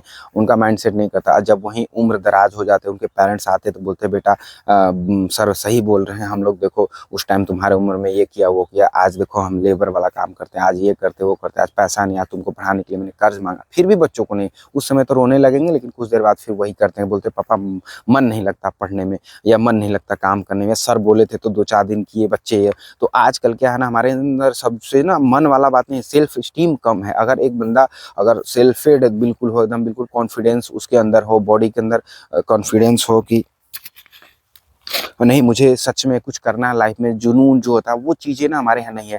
क्योंकि एक आलसपन, मुझे लगता था कि आलसपन होता है, लेकिन अब पता चला नहीं आलसपन में, अगर बच्चा कॉन्फिडेंट हो तो कुछ भी कभी भी लाइफ टाइम कर सकता है। लेकिन अगर कॉन्फिडेंट नहीं हो तो बाकी चीज़ें वो जो बोलता है वो उसको लग रहा है कि मैं ये बोल रहा हूँ यही है मेरे साथ, लेकिन नहीं। मैंने जो फील किया, मुझे लगा कि एक कोई भी बच्चा जो लाइफ में पढ़ाई लिखाई जब कर रहा है, ठीक है, और उसके अंदर ये जो चीज़ें कमी दिख रहा है, कहीं न कहीं सेल्फ स्टीम हमारे यहाँ एजुकेशन सिस्टम। और मैं कभी नहीं चाहूँगा कि मैं किसी सरकार से या किसी लोगों से लड़ाई फाइट करूँ। मैं हमेशा समझाता हूँ कि अगर आपको मानना है, आप एग्री करते हो तो ठीक है, नहीं है तो फिर आप जा सकते हो, कोई दिक्कत नहीं। मैं तो सिर्फ़ उन्हीं लोगों के लिए बनाया हूँ जो लोग सहमत हैं या उनको लगता है कि नहीं चलो अच्छा कुछ सही दिशा में मेरे बच्चों को या पेरेंट्स को भी डायरेक्शन मिल रहा है। क्योंकि ज़रूरी नहीं है कि सिर्फ बच्चों को ही पढ़ाया जाए, सिखाया जाए। मुझे लगता है उतना ही पढ़ाना सिखाना ज़रूरी है पेरेंट्स को भी, क्योंकि माइंडसेट जब तक मैच नहीं करेगा बच्चों के साथ पेरेंट्स का, कभी भी ना बच्चा विकास कर सकता, नहीं पेरेंट्स। आजकल एक होड़ मचा हुआ है हमारे यहाँ इलाहाबाद, बनारस और दिल्ली में, अपने बच्चों को भेजो और डॉक्टर इंजीनियर का सपना लेके। देखो डॉक्टर इंजीनियर बहुत बड़ा मुझे लगता है पोस्ट है, और इस पोस्ट के लिए बहुत सारी कुर्बानी देनी पड़ती है, जो कि आज की सच्चाई है कि बच्चे कुर्बानी नहीं देते हैं, ना ही पेरेंट्स देते हैं। बस कुर्बानी में बस इतना देते हैं, बच्चे को भेज दिया जाता है और बच्चा भी वहाँ पे पहुँच जाता है। यहाँ से वो पैसे नहीं मिल पाता है, वो जो एक मोटिवेशन घर से मिलना चाहिए कि बेटा मैं खेत बेच रहा हूँ, घर द्वार बेच रहा हूँ, कुछ भी बेच रहा हूँ, लेकिन ये मायने नहीं रखता। मायने ये रखता है तुम अपने लाइफ में कुछ अच्छा बनो करो। लेकिन वो मोटिवेशन हमारे यहाँ नहीं मिलता। हमारे यहाँ मिलता है कि देखो तुम्हारे लिए घर बेच दिया हूँ, घर खेत बेच दिया हूँ, मैं कर्जा ले रहा हूँ, तो तुम पढ़ाई करो, नहीं तो ये हो जाएगा वो हो जाएगा, तुम ये। तो उसको मोटिवेट करते हैं। बहुत कम लोग होते हैं जो ये बोलते हैं कि नहीं बेटा तू उसको बाहर इसलिए भेजा हूँ, तू अपनी ज़िंदगी अच्छे से जी और लाइफ में कुछ अच्छा कर। ये चीज़ें कभी नहीं कहा जाता है। उसको हमेशा अपने घर का दुखड़ा रोया जाता है। बच्चा फिर उस चीज़ को सुन सुन कर डिप्रेस हो जाता है। और दूसरा चीज़ है, बच्चा जब बाहर जाता है तो उस चीज़ को हमारे यहाँ पेरेंट्स जो होते हैं दिन भर काम करने में बिजी रहते हैं, और उस चीज़ को सुबह शाम में कभी भी 24 घंटा में 10 मिनट, सिर्फ 10 मिनट नहीं निकाल पाते हैं। और हफ्ते में भी अगर वो निकाल लेना, ज़रूरी भी नहीं है कि बच्चे से पर डे बात किया जाए, आप हफ्ते में भी एक दिन संडे के दिन कभी निकालो टाइम, फ़ोन करो अपने बच्चों को, बेटा देखो सिचुएशन हमारे घर की ऐसी है, तुम्हारी सिचुएशन ऐसी है लाइफ में, तो कुछ ऐसा करो ऐसा करो। और वो चीज़ें नहीं की जाती यहाँ पे। बस गर्लफ्रेंड मत बनाना, ये नहीं बोला जाता है कि गर्लफ्रेंड क्यों नहीं बनाना और रीज़न क्या होता है। और गर्लफ्रेंड बनाने से मुझे नहीं लगता है, मैक्सिमम मेरे को पहले मुझे भी लगता था ऐसा कि गर्लफ्रेंड बनाने से बेकार हो जाता है। नहीं भाई, आज के टाइम में अगर एक बताए ना डायरेक्शन अगर हो, तो मैं मैक्सिमम लोगों को, मेरा ऐसा मानना है, अगर आप एक उम्र है, अगर वो बंदा 12 15 18 साल का गर्लफ्रेंड नहीं बनाएगा तो फिर मतलब ही क्या निकला। आज के सोसाइटी में जीने का जो ट्रेंड चल रहा है, अगर उस हिसाब से आप नहीं जीते हो तो मतलब है। अब पबजी है, अगर पबजी बच्चा नहीं खेलेगा तो फिर मतलब क्या। लेकिन हाँ, उसको अगर उसका कॉन्फिडेंस लेवल बढ़िया रहेगा, अगर उसके पास वो रहेगा, तो मैं ऐसे बहुत सारे लोगों को जानता हूँ जो 2 4 मिनट के लिए फेसबुक इंस्टाग्राम चलाते हैं, पबजी खेलते हैं, सब चीज़ करते हैं लाइफ में। पहले भी तो खेल कूद होता था हमारे टाइम में, हम लोग भी खेलने जाते, लेकिन ऐसा थोड़ी था कि मैं 50 घंटे खेलने ही चला जाता था। तो ये सब चीज़ें कैसे लत लग रहा है? लत नहीं लग रहा है। आजकल हमारे यहाँ बताया ना, जो सेल्फ स्टीम जो है ना बिल्कुल जीरो हो गया है, चाहे वो पेरेंट्स का हो चाहे बच्चों का हो। वो चीज़ों को लोग यकीन भी नहीं करते कि जो मैं बोल रहा हूँ सच बोल रहा हूँ। अगर ये चीज़ अगर किसी बच्चे का अगर रहे, चाहे अभी मैं जैसे बताया ना कि मैक्सिमम लोग मेरे से एग्री नहीं करेंगे कि गर्लफ्रेंड बॉयफ्रेंड बनाना, लेकिन मैं बोलता हूँ बनाना चाहिए। हर एक बच्चे को, चाहे वो लड़की हो चाहे लड़का हो, गर्लफ्रेंड बॉयफ्रेंड जरूर बनाना चाहिए। लेकिन सिचुएशन उसके आधार पर यह है कि कभी भी जब आप देख रहे हो कि इस चीज़ का हानि कितना हो रहा है, उस चीज़ को भी आपको देखना है कि आप जो बना रहे हो किसको चूज कर रहे हो अपने लाइफ में।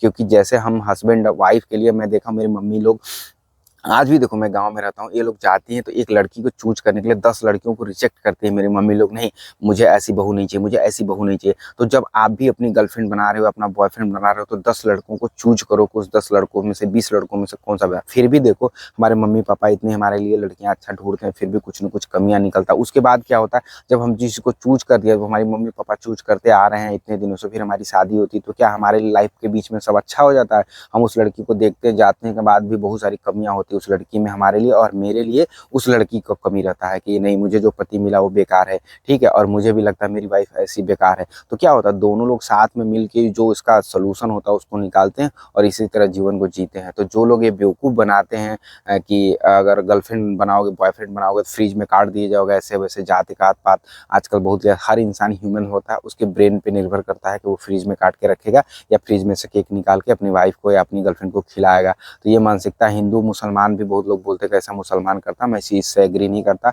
लोगों को जानकारी की कमी है। ऐसे ये सब एक ह्यूमन साइकोलॉजी होती है, जो फ़र्क पड़ता है इससे कि बहुत सारे ऐसे हिंदू भी हैं जो ऐसे करते हैं, काटते पीटते रहते हैं। और लोकल में मैं रहता हूँ तो सब सुनने को मिलता रहता है इस तरह से।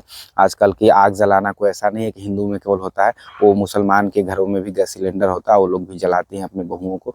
तो ये सब चीज़ें थोड़ा सा मुझे अजीब सा लगता है, मैं इस चीज़ से एग्री नहीं करता। मैं अभी बताया ना कि मेरी जो थिंकिंग है और बिल्कुल प्रैक्टिकल लेवल पे रहती है, और लोगों को प्रैक्टिकल चीज़ें ज़्यादा पछता नहीं है, क्योंकि लोगों का पहले ही से जो थिंकिंग है उस चीज़ को निकालना बहुत मुश्किल होता है कि बॉयफ्रेंड गर्लफ्रेंड 15 साल की उम्र में नहीं बनाना चाहिए। मुझे लगता है हर इंसान को बनाना चाहिए, मैं तो बोल रहा हूँ बनाना ही चाहिए। लेकिन सबसे बड़ी चीज़ है कि वो कैसे चूज करेगा। और आजकल के बच्चे कभी भी अपने पेरेंट्स से ये नहीं बोल पाते हैं कि हाँ मम्मी मेरी, मैंने एक गर्लफ्रेंड बनाई है, उसका नाम अंजू मंजू संजू है या आकाश प्रकाश है और वो इस कास्ट का लड़का है और मेरा ऐसा वैसा जो भी चीज़ें आजकल खुल के ना बच्चे बात करते हैं अपने पेरेंट्स से, ना ही पेरेंट्स, क्योंकि दोनों में कमियां हैं। आजकल ना बहुत ज़्यादा लोग पता ना घटिया सोच हो गया जो मुझे लगता है, और खुद को पता नहीं क्या पेरेंट्स पैदा कर दिए तो लगता है ब्रह्मा हो गए, या उनके पास 2 4 बीघा खेत है पहले से। एक बच्चे के पास क्या ही रहेगा जब पैदा उसके बाद। लेकिन आप खुद देखो, आज मेरे पापा के पास जो संपत्ति, कहीं ना कहीं आज से 5 साल बाद उनसे ज़्यादा मेरी संपत्ति होगी, मेरे पापा से ज़्यादा मेरी संपत्ति होगी, मैं खुद का कमाया हुआ, ठीक है। अब वो भी बोले तुम्हारे पापा के द्वारा ही कमाया, नहीं भाई, पहले कॉन्सेप्ट समझो मैं कहने का। हर एक इंसान को मैं कहना चाह रहा हूँ को कमाता है। मेरे पापा से संपत्ति से पहले मेरे बाबा का भी संपत्ति था। तो हमारे कहने का मतलब संपत्तियों से तुलना ये किया जाता है या उम्र से तुलना है। भाई जो अगर तुम आप पहले पैदा हुए तो जाहिर सी बात आप बड़े हो गए। तो इस चीज़ को लेके हमारे यहाँ इंडिया में सबसे ज़्यादा दिखाया जाता है कि एक हैसियत जो होता है वो पेरेंट्स की ज़्यादा दिखाई जाती है तुलना में बच्चों के। तो बच्चों से आप क्यों हैसियत की अपनी तुलना करते हो? एक मुर्गी जो अंडा अभी दिया बच्चा है उसकी क्या वैल्यू होगी, और एक पेरेंट्स जो बूढ़ा हो गया उसकी क्या वैल्यू होगी? दोनों को साथ में मैच नहीं कराया जा सकता। लेकिन नहीं, हमारे यहाँ ऐसे किया। आज भी मैं बहुत सारे बच्चे जो गर्लफ्रेंड बॉयफ्रेंड पटाते हैं और हमारे यहाँ पेरेंट्स शिकायत लेके आते हैं कि मेरी जो लड़की है बिगड़ गई है, तो उनका मानना है कि मेरी लड़की बिगड़ गई है, दिन भर फ़ोन पे बातें करती रहती है, गंदी गंदी बातें करती रहती है और बहुत सारी चीज़ों को एक्सप्लेन करते हैं वो लोग। तो मुझे लगता है कि इनकी माइंडसेट पहले से, एक लड़की बात करती है गंदी, वो गंदी बातें नहीं होती। मेरे को ये लगता है कि मेरी तो शादी हो गई, बच्चा भी है, तो मैं यही कहना चाहता हूँ, जो 2 लोग का रिलेशंस होता है वो ऐसे ही ही होता है, उसमें आप तीसरे लोग जाओगे तो वो आपको अच्छा नहीं लगेगा। क्या हमारे माता पिता कभी जो हम बच्चा पैदा किए तो वो लोग ये सब चीज़ें नहीं किए थे, तो ये तीसरे लोग उसमें कहाँ से घुस जाते। पेरेंट्स भी तीसरे लोग होते, लेकिन ये बात बोलने में उनको बुरा लग जाता है कि मैंने उसको खिलाया पिलाया, आप बोल रहे हो कि मैं तीसरा हूँ। हाँ भाई, आप तीसरे, दो जो बॉडी होता है उसमें तीसरा इन्वॉल्व हो रहा है, लेकिन आपको दिखाई नहीं दे रहा है, आपको उस चीज़ में घुस जा रहे हो, आपको अभी भी एक्सेप्ट नहीं करना। मैं यही बोला कि आप मेरे को पैसा नहीं देते हो, खाने में कुछ भी नहीं देते हो, आप किस बिना पे मेरे पे चढ़ रहे हो, आप इस चीज़ को जो अपना थोप रहे हो मेरे पे क्यों थोप रहे हो? आप तो अपनी बच्ची पे थोप रहे हो, वही तो मैं बता रहा हूँ आप, लेकिन आप मेरे पे थोप रहे हो। आप बोल रहे हो कि मेरी लड़की दिन रात बातें करती है। एक उम्र होता है, हर इंसान को खेत में, पैसा में, कमाने में, ये सब चीज़ों में खुशी नहीं मिलती। मैं बहुत लोग को ऐसा देखा हूँ दोस्तों, आप यकीन मानिए कि सबको, मैं अभी भी बोलता हूँ, सबको पैसे में और एक अच्छी लाइफ में सबको खुशी नहीं मिलती। एक बच्चे जो होते हैं ना, उनको खुशी इस बात की होती है कि मेरा जो दोस्त है, चाहे वो लड़का है चाहे लड़की है, मुझे उससे बात करने में, उसके साथ घूमने, खाने पीने में, अपने लाइफ को, उस चीज़ में उसको खुशी मिलती है। उस टाइम उसको दूसरी चीज़ों में खुशी नहीं मिलती है।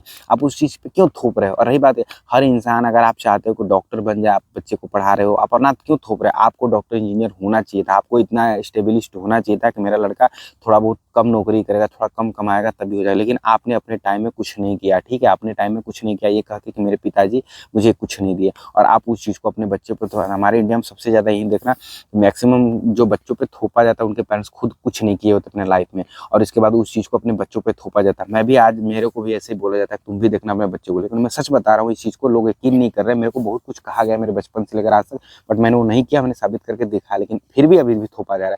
कभी भी किसी पेरेंट्स को, मुझे लगता है कि अपने बच्चों को कुछ भी नहीं थोपना चाहिए। उनका बच्चा जो भी कर रहा है सब सही कर रहा है।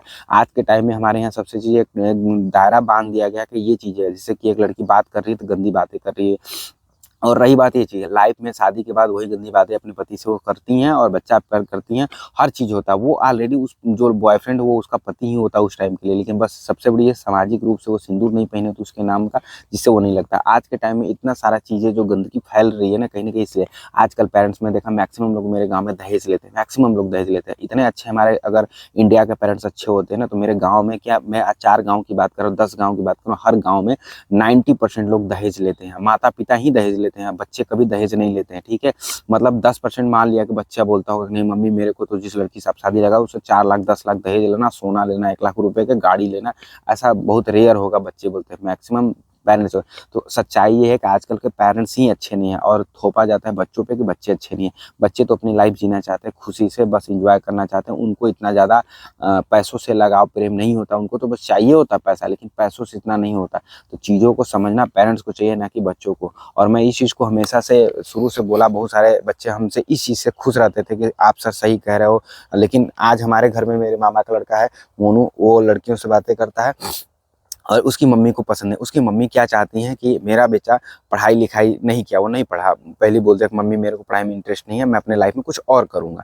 तो वो चीज़ों को लेके उनको दुःख लगा, अरे मेरा बेटा पढ़ेगा नहीं, उनको इस चीज़ का दुःख हो गया। दूसरी चीज़ है, मैंने अपनी मम्मी लोग को देखा, अगर एक बेटा अपनी मम्मी का गुलामी नहीं करता है ना, मम्मी बोले पानी ला दो बेटा, मम्मी दुकान से सामान ला दो बेटा, मम्मी बोल रही है और इसके बाद बेटा अगर उसका रिप्लाई दे दिया, वो बच्चा एकदम नालायक हो गया। चाहे कुछ भी टैलेंट उसके अंदर हो, कुछ भी लाइफ में हो सकता है भगवान ही हमारे घर में पैदा हुए हो, लेकिन उनको सुनना पड़ेगा। क्यों? कि मम्मी की बात काट दिया गया, पापा की बात काट दिया गया, तो बच्चा नालायक हो गया। तो पहला एक चीज, ये चीज देखा जो कि इसको बोलते थोपना कोई चीज। दूसरी चीज है, बच्चे हमेशा अपने हिसाब से जीना पसंद करते हैं, ना कि आपके अनुसार। आप चाहे उनको कुछ दो चाहे ना दो, वो चीजों को लेकर उनके अंदर हमेशा भड़ास रहती है। मैं इस चीज को बोलता हूँ कि नहीं आपका लड़का सही, आप ही गलत हो, तो उस चीज के लिए वो मेरे पे भी खुन्नस निकालने लगती हैं कि मेरे से तुमसे रिश्ता नहीं रहेगा। तो मत रखो ना, कौन बोल रहा है रिश्ता रखने के लिए? आजकल ये एक तरह से धमकी देना, क्यों? मेरे को खाने की देती हो तुम, है? कोई भी हो, किसी को कोई खाने का नहीं देता। लेकिन सच्चाई ये है कि लोग अपना खुन्नस निकाल, ठीक है तुम तो लोगों को भ्रमित कर रहे हो, खराब कर रहे हो, लेकिन ये नहीं कहना कि हाँ हम कर रहे हैं। आजकल के दहेज लेना देना, आज खुद सोच के देखो, मैं सच बता रहा हूँ, आज के दिन में अगर किसी लड़की का शादी करना हो और दहेज अगर उसके पिताजी ना दे, आप खुद सोचा। मैं तो देखता हूँ कुछ लोग तो जरूर बदलेंगे। अगर एक लाइफ में मैं तो सब यही सोच के रखता हूँ कि अगर मेरे पूरे जीवन में मैं अपने पूरे जीवन में पढ़ाना चाहता हूँ, और पूरे जीवन में अगर एक भी अगर पेरेंट्स आके मुझे बोलेगा ना कि मेरा लड़का है, मैं अपने लड़के का, आपके सर वजह से मेरा लड़का मुझे मोटिवेट किया कि पापा दहेज मत लीजिएगा, मैंने दहेज नहीं लिया, कसम बता रहा हूँ, वो लड़की इतनी खुशी से उसके घर आएगी। सोचिए 4 लाख रुपए अगर एक लड़की की शादी में दहेज दिया पड़ रहा है, और 1 लाख रुपए का सोना चांदी देना पड़ता है, बेड देना पड़ता है, 5 लाख रुपए हो गया, 2 लाख रुपए शादी में खर्च हो गया, पिता का 7 लाख रुपया जा रहा है ना। अगर वो 7 लाख रुपए की जगह अगर ये लोग ना ले तो आराम से 3 लाख रुपए में वो शादी करता। जब वो 3 लाख रुपए में शादी करता, कितना धूमधाम से अपनी लड़की की खुशी से शादी करता, विदाई करता। लेकिन नहीं, आजकल की मानसिकता इतनी गंदी हो गई कि लोग मेरे बातों से एग्री नहीं करते। उनको लगता है कि नहीं, सब लोग ले रहे हैं ऐसे वैसे। वही बोला ना, इमोशनल जो ब्लैकमेल होता मुझे बचपन से नहीं पसंद आया। मैंने बहुत लोगों को बहुत कुछ बुरा भला बोला हूँ, और इसी बात को लेकर इमोशनल ब्लैकमेल मुझे बिल्कुल पसंद नहीं है। इसको चुतियापा बोलते कुछ नहीं, खुद को साबित करना होता है कि नहीं देखो मैं सही हूँ। अगर एक शेर सामने खड़ा है, आंख बंद करने जैसा फीलिंग आता है। अब सच बता रहा हूँ, कोई तो होगा जो ऐसा होगा, बहुत लोग। अब मेरे को मैं तो बोल रहा हूँ ना कि मैं लिख के दे रहा हूँ इस चीज़ को, लोगों को बोलता हूँ कि पॉसिबल ही नहीं है कि मैं अपनी लड़की के शादी के लिए या अपने लड़का की शादी करने के लिए दहेज देने वाला। बहुत लोग बोलते हैं कि लड़की का शादी करना होता नहीं भाई साहब, मैं करने वाला हूँ। मैं तो अपनी लड़की को बता दिया कि मैं लव मैरिज के बिल्कुल वो हूँ, सपोर्टर हूँ, बिल्कुल अरेंज मैरिज के एकदम खिलाफ हूँ। लोग उल्टा करते हैं, मैं उल्टा हूँ भाई। बिल्कुल मेरे को अरेंज मैरिज बिल्कुल पसंद नहीं है। मेरे को कोई भी एक दिखा दे कि अरेंज मैरिज किसी का, अपने गाँव में रोज बोलता हूँ मैं अपने गाँव में, कि कोई दिखा दे कि उसकी शादी अच्छे से गुजरी हुई है, उसकी वाइफ खुश हो या उसका जो पेरेंट्स है खुश हो, दोनों में से। नहीं भाई, सच्चाई है कोई नहीं, सब तामझाम चलता रहता। शादी के बाद कुछ अरेंज नहीं रहता, कुछ लव मैरिज नहीं रहता है, ठीक है। मैं अपने बहुत सारे ऐसे दोस्तों को जानता हूँ जो, मेरा अरेंज शादी हुआ, मेरे से ज़्यादा लड़ाई झगड़ा होता है उनके लव मैरिज में। तो ये सब बेवकूफ़ी है कि शादी के बाद कोई अरेंज कोई लव मैरिज नहीं रहता है। वो जो लड़का पैदा होता है उसको नहीं पता होता कि मेरे पापा ने मुझे जब पैदा किया तो लव मैरिज करके पैदा किया, अरेंज मैरिज करके। तो ये सब बेवकूफ़ी होती है लोगों की, और ये चीज़ें बताने पर लोगों को गुस्सा आता है, पछताने। लेकिन सच्चाई यही है दोस्तों कि कभी भी अरेंज मैरिज नहीं करना चाहिए। अरेंज मैरिज के नुकसान दुनिया भर का है।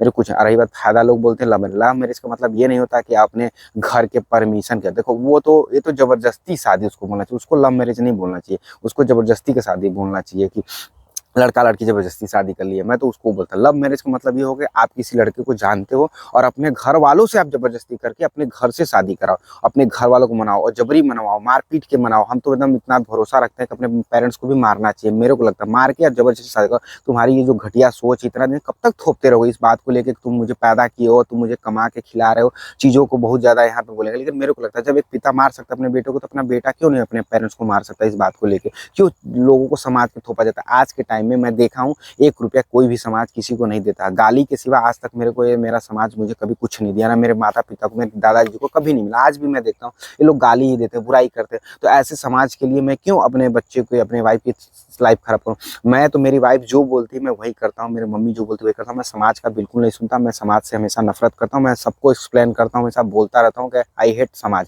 क्योंकि ये समाज कुछ नहीं है, बस लोगों की एक थिंकिंग है ग्रुप में जो कभी आपको खुश नहीं देखना चाहती है। आपके पास, मेरे पास इतना सारा खेत है, कितने लोग जलते रहते हैं कि इसके घर खेत में जाके काम करना पड़ता है। मेरे पास जो बिजनेस है उसको देख के लोग जलते रहते हैं, मेरे रिश्तेदार जलते हैं। तो इससे कैसे मैं मान लूँ कि जो समाज सोसाइटी है वो बढ़िया है। तो मेरा शुरू से हमेशा से ये रहा कि अपने पेरेंट्स को मनाइए, जैसे भी मना रहे हैं मनाइए, ठीक है। और लव मैरिज ही शादी करें। रही बात अरेंज मैरिज, मेरे को कोई भी एक बंदा दिखा दे कि जिसकी लाइफ अरेंज मैरिज करने के बाद बहुत बढ़िया चल रही है। बहुत लोग हमको, मैक्सिमम लोग यही बोले जब मैं बोलता हूँ लव मैरिज की, तो क्या बोलते हैं आजकल वही सोशल मीडिया, तुरंत सोशल मीडिया पे आ जाएंगे। देखो सोशल मीडिया में लोग टीवी में, हम कह रहे भाई टीवी का बात मत किया करो ना, तुम अभी यहाँ पे रह रहे हो, मेरे पास आए हो, आसपास की बातें किया करो। तुम यहीं पे के रहने वाले हो, नहीं हो तो फिर जाओ यहाँ से। जब यहाँ के नहीं हो तो यहाँ पे हो तो चलो मेरे को दिखाओ किसका लव मैरिज हुआ और वो बेकार है।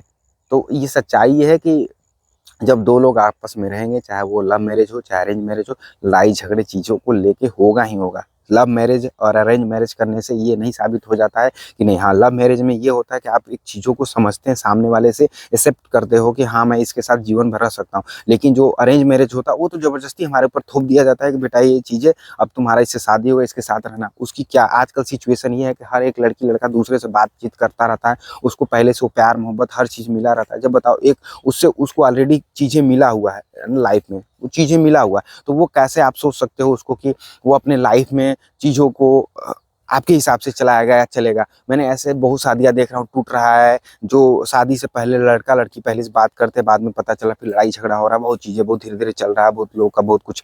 तो सबसे बड़ी चीज़ है जो मैंने नोटिस किया कि इस दुनिया में एक बदलाव की ज़रूरत है, ओपन माइंडेड सोच की ज़रूरत है, जो कि मेरा है और लोगों को पसंद नहीं आता। तो इस वीडियो को मैं अब यहीं तक रहने देता हूँ। पर डे इस तरह का वीडियो बनाया करूँगा मैं लोगों में, अपने सोसाइटी में, और मैं अपने बच्चों को जो भी पढ़ा रहा हूँ, चाहे मेरा खुद का बच्चा हो चाहे स्कूल के बच्चों, मैं उनको यही बोलता हूँ कि हमेशा खुश रहिए, अपने पेरेंट्स को खुशी दीजिए, लेकिन तभी तक अपने पेरेंट्स को खुशी दीजिए जब तक आप खुश हैं। अगर आपकी खुशी में आपके पेरेंट्स बाधा बन रहे हैं तो उनको छोड़ दीजिए, क्योंकि सच्चाई दुनिया का यही है कि अगर आप खुश रहना चाहते हैं तो आपको सबको छोड़ना ही पड़ेगा। आप सबको लेके चलोगे और सोचोगे कि साउथ की मूवी की तरह सबको फिल्म के लास्ट में सब आपके इमोशंस का कदर करेंगे, तो यहाँ सच्चाई ये है कि आपके पैसों की कदर होगी। अगर आपके पास पैसा है तो हर इंसान लड़ाई करेगा दिन भर, और शाम को सबको बोलना कि मैं पैसा देने वाला हूँ, आ जाओ मेरे पास, सब आएंगे। लेकिन शाम को सोचोगे कि मैं बैठा के सबको कदर करूंगा और सब मेरे ऊपर एकदम लड्डू बरसाने लगेंगे, तो ये गलतफहमी में मत जीजिए, क्योंकि ये दुनिया का समाज का ये रूल है। ठीक है, तो इस वीडियो को हम लोग यहीं रहने देते हैं। अगर वीडियो अच्छा लगा, जो लोग इतना देर तक 48 मिनट सुने होंगे, चाहे वो पेरेंट्स हों चाहे वो बच्चे हों, तो प्लीज़ लाइक करिएगा, कमेंट करिएगा और अपने लाइफ में बदलाव लाइए, अपने बच्चों को छूट दीजिए लाइफ में अच्छा करने के लिए। मैं कभी ये प्रमोट नहीं करता कि गुटखा खाए, शक्ति खाए, किसी लड़की के साथ गलत करे या लड़का के साथ कोई लड़की गलत करे, या जो भी सब कुछ समझदार है समझता है कि मैं क्या करना हूँ। कभी भी मैं गलत किसी भी गलत चीज़ों के फेवर में नहीं रहता हूँ। लेकिन ये सब चीज़ें जो मैंने अभी बताया, मेरी एक हमेशा से सोच रही है कि किसी को भी, बहुत लोग मोटिवेट हुए हैं मेरे इस चीज़ को लेके, दहेज के लिए कुछ कम लेते हैं लोग, कुछ बोलते चलो ठीक है अच्छा मैं कुछ कम कर लूँगा, मैं लालच नहीं करूँगा, ज़्यादा नहीं मांगूंगा, तो कम से कम उसके पेरेंट्स लोग खुशी तो होते हैं कि चलो ठीक है। बहुत सारी चीज़ें जो बोलता हूँ मेरे को बहुत सारे बच्चे भी मानते हैं, ऐसा नहीं बात, तो मुझे लगता है कि नहीं यार, अगर मैं ये चीज़ें कर रहा हूँ, मान रहे हैं लोग, खुश हो रहे हैं और चीज़ों को मिला, तो मुझे लगा ये मोटिवेशन मेरे को 10 साल से, मैं खुद बताना एक्सपीरियंस करके ये मोटिवेशन मुझे मिला है लाइफ में। ऐसा नहीं है कि मैंने ऐसे किया, मैं पूछता भी लोग, मतलब बहुत सारे लोग एग्री नहीं करते इस चीज़ को लेके। बहुत लोग बोलते हैं तुम प्रैक्टिकल बातें नहीं करते हो, लेकिन मैं प्रैक्टिकल ही बातें करता हूँ। वो लोग इतना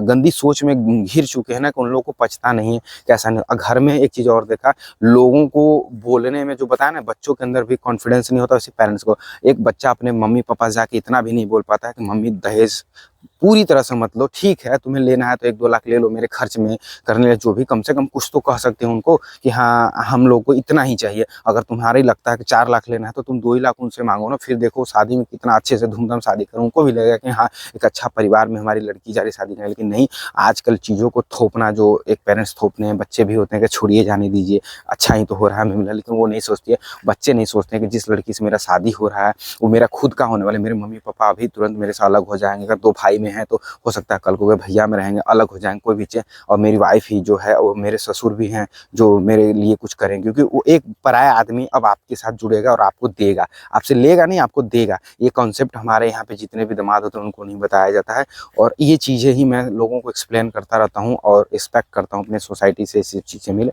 और मेरी ज़िंदगी बस यही है, मुझे इसी में खुशी मिलता है। बहुत लोग बोलेंगे क्यों मैं इस तरह से करता हूँ, मुझे सबको सब चीज़ करने में, गुटखा खाने में लोग खुशी मिलती है, मैं नहीं खाता। और मुझे जैसे मैं बताया ना, लोगों को दहेज लेने में खुशी मिलती है, मुझे दहेज न लेने में और दहेज न लेने के लिए जो प्रेरित करना होता है उसमें मुझे खुशी मिलता है। हर इंसान का एक अपना ख्वाब होता है ये खेती करे। मेरे यहाँ 8 बीघा मेरे पापा खेत है, यहाँ पे मैं दिखा भी दे रहा हूँ, देख सकते हैं 8 बीघा खेत है ऑलरेडी। ठीक है, अब मेरे को बहुत सारे लोग, जब मैं गाड़ी लिया था बोले थे कि लड़का पागल है, खेत लेना चाहिए। मेरे पास 8 बीघा है, 1 बीघा और हो जाता 9 बीघा हो जाता, लेकिन मेरे घर पे एक भी गाड़ी नहीं है। मेरे पास ऑलरेडी 8 बीघा 8 गाड़ियाँ रहता ना, तब मैं लेता तो बोलते तो अच्छा लगा। और खेत भी वैसी है, अगर सोच के देखो मेरे पास 8 गाड़ियाँ रहता तो मैं 9वां गाड़ी लेता, बोलते खेत भी वैसा। बहुत लोग बोलेंगे कि खेत रहेगा तो पीढ़ी दर पीढ़ी काम आएगा, ठीक है बहुत अच्छी सोच है, लेकिन मेरे पास गाड़ी नहीं था, मेरी मम्मी की तबीयत खराब हो जाता है, मेरी वाइफ भी डिलीवरी है, कुछ भी है, घर पे 4-5 परिवार है हमारे यहाँ, तो गाड़ी की एक नीड थी। 8 बीघा खेत है तो 1 बीघा और बढ़ाना बिल्कुल चुतियापा मेरे को लगता है। बाकी लोगों को बहुत चालाकी लगता है, ठीक है बिजनेस मैं कर रहा हूँ, मैं चुतिया हूँ, मैं बिजनेस कर रहा हूँ। और जिनको बिल्कुल ना पढ़ाई लिखाई कुछ नहीं आता जीवन में,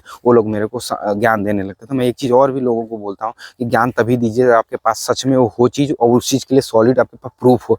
ये लोग मेरे को ज्ञान देते हैं कि 8 बीघा खेत है, 9 बीघा खेत करना चाहिए। मैं उनको सबको बता दूं, अगर जो चीज़ आपके पास ऑलरेडी वो चीज़ है, उसमें आप एक चीज़ और जोड़ोगे तो एक से एक वो बढ़ेगा ही। ठीक है, आपके पास लेकिन कोई चीज़ जीरो है बिल्कुल, उसमें आपको नीड है वो चीज़ लेने के लिए। ये बातें मैं सबको समझाता हूँ, लेकिन पता नहीं गधों को, चाहे वो पेरेंट्स हो, खुद को पेरेंट्स होते हैं तो उनको ये लगता है कि मैं उम्र का दराज हूँ बहुत ज़्यादा, तो मैं कुछ भी बोल सकता हूँ। नहीं, आप वो आप कुछ नहीं बोल सकते, बस बोलने का अधिकार मुझे लगता है उन्हीं को होता है। या तो खुद की अपनी लाइफ हो वो बोल सकता है, या तो जो उसके बारे में समझ परख रखता है वो बोल सकता है। ऐसे कोई नहीं कि बस मैं बुढ़ा हो गया तो मैं बोलूँगा, बाकी जितने लोग मेरे से उम्र कम हैं वो सब सुनेंगे, नहीं, ये कोई रूल नहीं है। यहाँ पे बस थोपना बोलते हैं, जिसको थोपना थोपता रहे, कोई फर्क नहीं पड़ता मेरे को। मैं गाड़ी लिया हूँ, उसके जस्ट बता दूँ, मेरे गाँव में कई लोग गाड़ियाँ लेना शुरू कर दिए। क्यों? उनके पास खेत नहीं है, खेत बढ़ाना चाहिए ना, क्या जरूरत गाड़ी लेने की। लेकिन सच्चाई है कि सबके, मेरे घर में, गाँव में आप चले जाओ, सबके घर एक एक बाइक है, किसी किसी घर 2 भाई हैं तो 2-2 बाइक है। क्यों? क्योंकि सबको पता है कि ज़रूरत के अनुसार सबको बाइक चाहिए, सब लोग लड़ाई झगड़ा करते हैं, सबको जाना है जॉब पे, ड्यूटी पे, सबको बाइक चाहिए। पहले साइकिल सबके घर रहता था, अब सबके घर बाइक है। अब कुछ दिन बाद मेरे गाँव में सबके घर कार रहेगा। क्यों? खेत नहीं सबको, खेत नहीं बढ़ाना है, सबको बढ़ाना है, सबको ज़रूरत है। सबको पता है कि बच्चे होंगे उनको खेत की ज़रूरत पड़ेगी और खेत कम होता जा रहा है। लेकिन नहीं भाई, ज़रूरत की भी चीज़ें, जीवन ऐसा है कि अगर मैं गाड़ी नहीं लूँगा, मैं कार नहीं चलाऊँ, मैं ऐसे नहीं करूँगा आज को है, तो कल को गए मेरा बच्चा तो खेत से ऐश करेगा, उसको मिलेगा ही खेत ज़्यादा। अभी ये देखो हम लोग को मिलेगा, मेरे बच्चे को मिलेगा, तो दिक्कत थोड़ी है। लेकिन आज मैं झेलूँगा ना, आज मैं 1 बीघा खेत ले लूँगा, मैं खेती करूँगा, मेरे को गाड़ी की जो ज़रूरत है नीड वो मेरा पूरा नहीं होगा ना।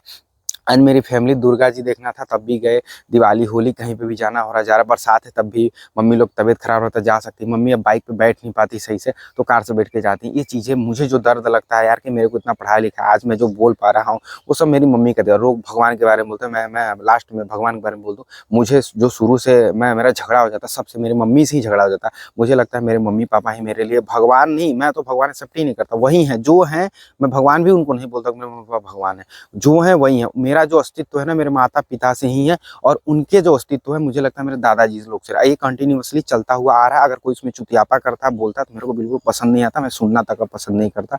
तो ये कॉन्सेप्ट मैं बता रहा हूँ और मेरा ऐसा एक कॉन्सेप्ट है, बाकी लोगों का क्या थॉट प्रोसेस है मुझे नहीं समझ में। आज मेरा बच्चा अगर मैं और मेरी वाइफ ना मिलकर उसे पैदा करे तो तीसरा माई का लाल नहीं है कोई के पैदा करके दिखा दे मेरे बच्चे को, ठीक है, चाहे वो भगवान हो चाहे कोई भी हो। लेकिन वही चीज़ है मैं बोलता हूँ तो लोग मेरे को सब नेगेटिविटी भर जाती है लोगों के अंदर, और लोग बहस करना ज़्यादा पसंद करते हैं लेकिन एक्सेप्ट करना पसंद नहीं करते हैं, क्योंकि लोगों को लगता है कि ज़्यादा पढ़े लिखे समझदार वो लोग हैं, मैं बेवकूफ़ हूँ। वो लोग पता नहीं किस स्कूल से पढ़ के आए हैं, पता नहीं कौन सी बुक से पढ़े हैं कि भगवान पैदा करते हैं बच्चों को। और मैं जिस स्कूल से, कोचिंग से, जो भी जहाँ भी पढ़ के आता हूँ, अभी भी बोलता हूँ कि बुक दिखाओ, मैं तुम्हें दिखा रहा हूँ, मैं तुम्हें 75 जगह दिखा दूंगा, ये चीज़ें 75 का 100-150 जगह दिखा दूंगा कि बच्चे कैसे पैदा होते, कहाँ से पैदा होते, कहाँ लिखा है। लेकिन तुम एक जगह बस कल मेरे को दिखा दो, बस ये सब मुँह से बस ये लोग बोलते हैं। तो मेरे दादाजी लोग चाहे लोग सब देखे मुँह से बोलते हैं कि पहले ऐसा होता, वैसा होता, यहाँ ऐसे होता, भगवान, अल्लाह, दुनिया, स्वर्ग, नरक, ये लोग सब मुँह से बातें करते, बुक में कहीं चाहे कुछ चीज़ें से प्रूफ नहीं दिखाते कि हाँ वो चीज़ है। तो मेरे को बहुत बुरा लगता है।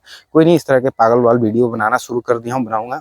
और ये सब वीडियोज़ अभी बना रहा हूँ क्योंकि यूट्यूब पे ऐसा माध्यम है कि वो लोग ना, और ऑफलाइन भी ये सब चीज़ें मैं करने वाला हूँ। मेरे लाइफ में यही सब है दोस्तों। आई होप आपको अच्छा लगा। Bye bye.